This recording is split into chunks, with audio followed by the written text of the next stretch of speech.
So it's Easter Friday, I'm in the shed, been messing around with this Fireblade in the background. It was a bit of a basket case when I got it running, and it's gonna get stripped down today, so I'm gonna rip into that, but it'll be a little bit slow going because my shoulder's still a bit of a mess. The bones are looking pretty good now, but still a while off recovering. Big thanks to Dave from Zone 34 Physiotherapy in Sydney.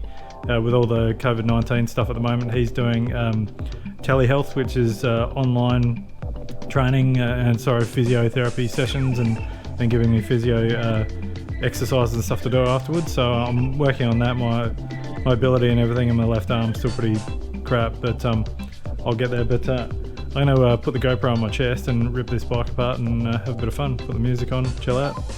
My shed time. Oh look, Fireblade headlights, Fireblade wheels, Fireblades everywhere. Coronavirus.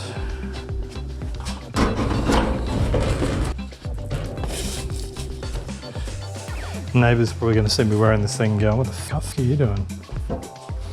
Anyway, quick update before I get started. This here is the long-term build. This is the Nicky Hayden Arian replica. Basically, it's a work in progress, but it's getting there. I've got a lot of parts for it, but just getting the simple things done first. The one over there is the one I crashed on. That just needs a few bits and pieces done and some fairings put on. This here is the frame I'm using for this project, a 92 Fireblade, which is cool. It's a July 92, first year they came out. And this one here is a 94. I bought it just recently, last week in fact, and it's a bit of a basket case. It's a bit grubby and it's had a lot of ghetto mods, like this disgusting exhaust up here. They've ripped everything out and made this terrible battery box and jammed all the wiring in there and all that. Somehow they'd plumbed the drain off the top of the tank into the float bowls and then filled the carbies up with water. They'd flooded it and filled the sump up with gas or petrol, depending on where you're from. So I've drained everything, cleaned the carbies out. I haven't detailed the carbies, but I've given them a good clean out, all that, and started it and ran it, and it ran good and seems pretty nice. Like, even put new plugs in it and that too, but I'm hoping it's not a bad engine. I'm probably gonna strip it anyway to give it a once over, but at least I know it's not stuffed and it runs. The gearbox gets all the gears. It actually feels quite notchy.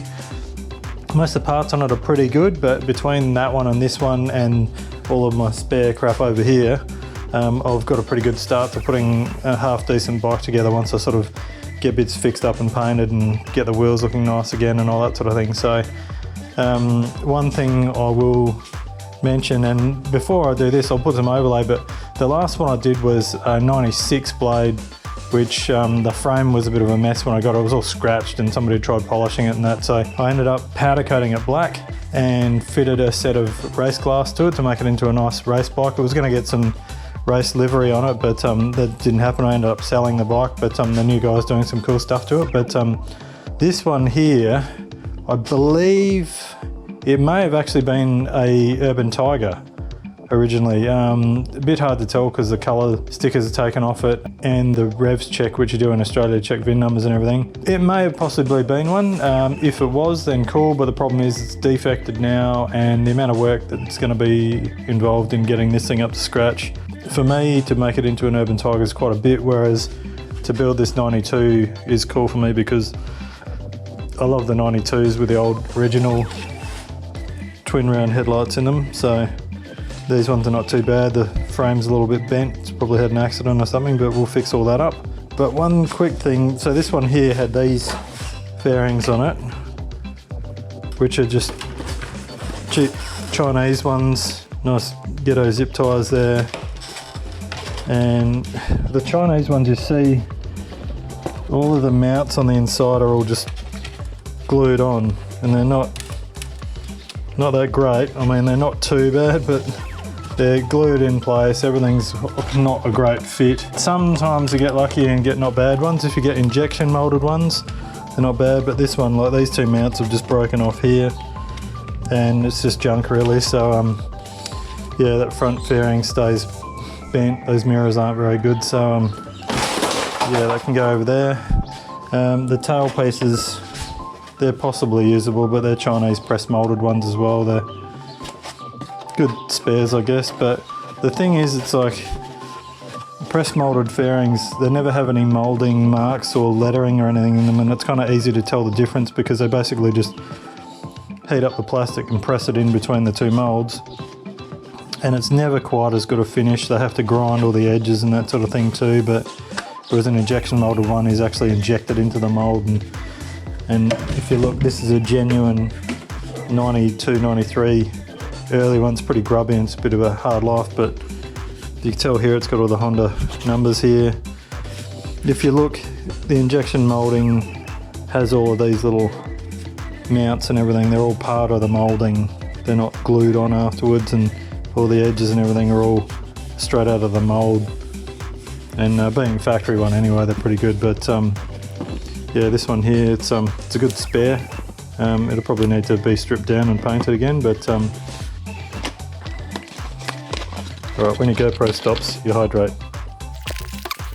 Anyway, like I was just about to say before the GoPro went off, is not too sure what I'm going to do colour scheme wise yet. I've got a couple of ideas floating around, but it's not the priority. Priority is to just get it all running and detailed and all that, get the motor sorted, mechanically finished, and then do that. Got another under tray because I didn't have one.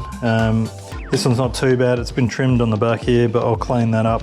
That's all behind the number plate anyway. Usually they come down a lot lower, but because this is going to be a complete resto, it's not a big deal. I didn't have one because I like to keep showing off this amazing piece of exhaust system here. Isn't that lovely? Oh, it's gorgeous. Can't wait to rip this off.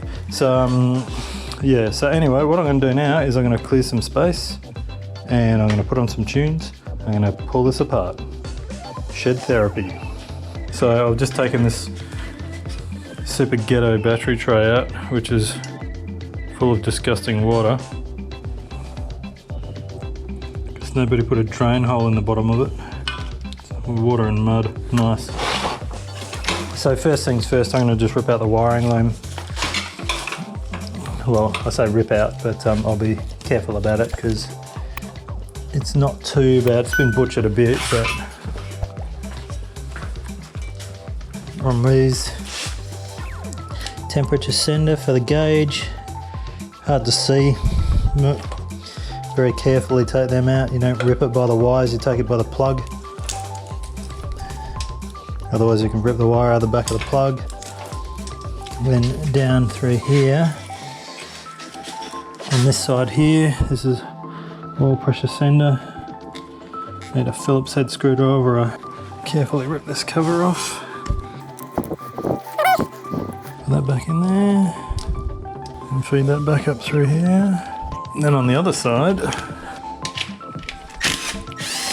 so interesting fact is, on the 92, 93 Fireblade, they had a speedo cable which came from up under here, a little drive that came up and went into the back of the speedo. 94 to 97 had this little TDK sensor which basically sits over the nut on the sprocket there. And then in 98, 99, they, move that out of the way, they went to this little thing here, which is in the top of the gearbox. So that's speedo sensor there. So I don't know if it was an accuracy thing or production or whatever, but yeah, that's just how they differ over the years. Engines are very similar, apart from the other things, but yeah. Anyway, let's take this gear selector off as well. So that's a separate little loom in itself, that one, so that's good because if they are damaged you can actually replace this loom.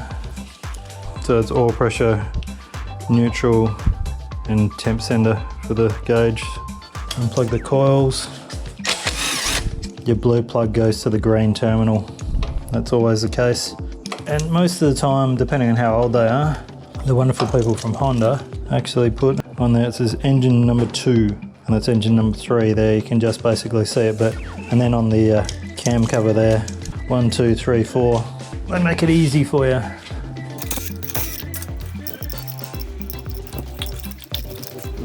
fan plug. This one's an earlier one, so it doesn't have a throttle position sensor. So the loom's out there, and there. On this side, the earth is the main earth in the harness here. Plugs for your speedo. Alright, so in here we've got 5 plugs. Goes up to here, so that's for your horn lights and indicators. Coolant drain. I'll take the radiator cap off and move this out as far as I can because it usually squirts out. But there you go. Well, that's refreshing. At least the coolant was clean in it. The oil was full of petrol.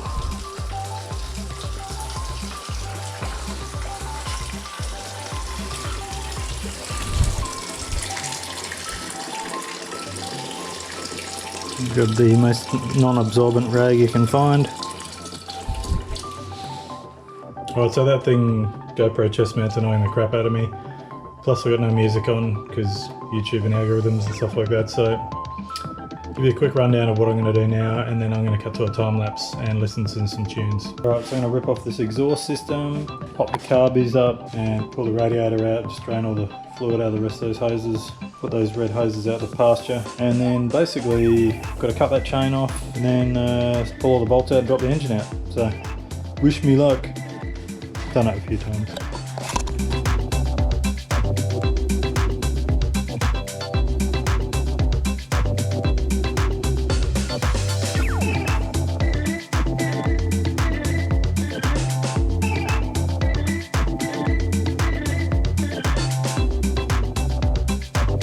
Filthy, disgusting, gross.